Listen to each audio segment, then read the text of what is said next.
वो दिन याद रखने के लायक है जिस दिन अल्लाह पैगंबरों को जमा करेगा, फिर उनसे पूछेगा कि तुम्हें क्या जवाब मिला था। वो अर्ज करेंगे कि हमें कुछ मालूम नहीं, तू ही गैब की बातों से वाकिफ है। जब अल्लाह ईसा से फरमाएगा कि ए ईसा इब्ने मरियम, मेरे उन एहसानों को याद करो जो मैंने तुम पर और तुम्हारी वालिदा पर किए। जब मैंने रूहुल कुदुस यानी जिब्राइल से तुम्हारी मदद की,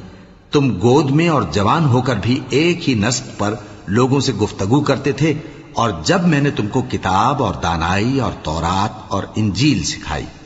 और जब तुम मेरे हुक्म से मिट्टी के परिंदे की शक्ल बनाते